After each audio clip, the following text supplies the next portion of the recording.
I'll tell you what, the Big 12 is definitely more polarizing. It's more polarizing for sure. And that's because of Deion coach Prime Sanders and the Colorado Buffaloes, for sure, right? BCat in the chat. Big 12 is more entertaining, a lot more parody. And there's a lot more people just that talk. They just talk for no reason. And there's one player in particular who did it again. Did it again. This is Shedeur Sanders at Big 12 Media Day. It's been that since day one. I remember first media day when I was in HBCU, I said, well, we won't lose a game. I'm undefeated in the SWAC, so I already know what the expectation comes with. I know we're everybody's Super Bowl, so I'm really just I always stay level-headed, stay grounded, because I would never want to be that guy, look back, and not being able to take advantage of the moment that we have right now. He said stay humble and stay grounded, right? I just want to make sure he said that. Yeah. Always try to stay grounded. But they're everybody's Super Bowl. The Colorado Buffaloes are everybody's Super Bowl. Why did they do this on purpose? They're just like, you know what, we're going to say some shit and people are going to talk about it.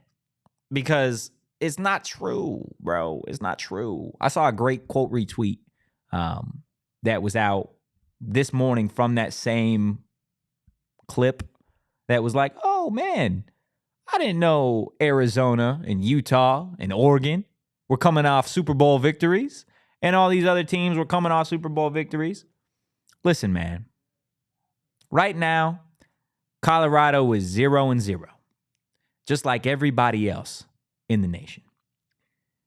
But if you are going to sit here and say that you are everybody's Super Bowl, my God, you better be able to back that up. And how are you going to back it up?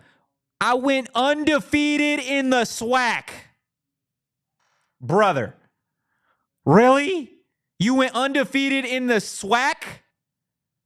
Who the fuck plays in the SWAC? Nobody. So then you went to Colorado. What'd you do? You finished last, dude. Last. Standings, last. You were here. You couldn't go any further. You finished last. Your last win came in October against Arizona State.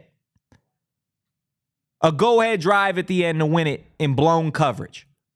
Congratulations. But you haven't done anything as a team. Shedeur Sanders, you are a talented quarterback. You are going to be an NFL quarterback. Your team last year finished the season as follows: 46-43 loss in double overtime to Stanford.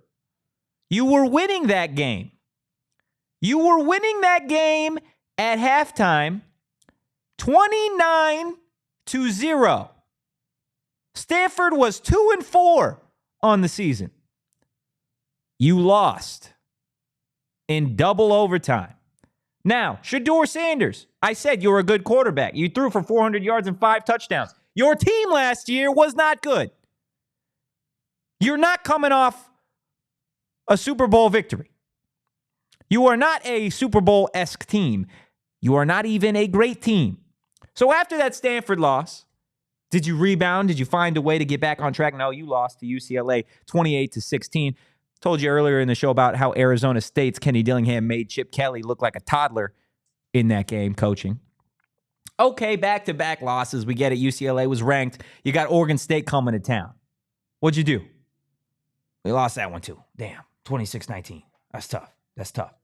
Okay, but what about the Arizona Wildcats? You know, they had a pretty good team. You bounced back. Now you lost 34-31. Washington State, they weren't ranked. Come on, I get it. You had a lot of ranked opponents in a row.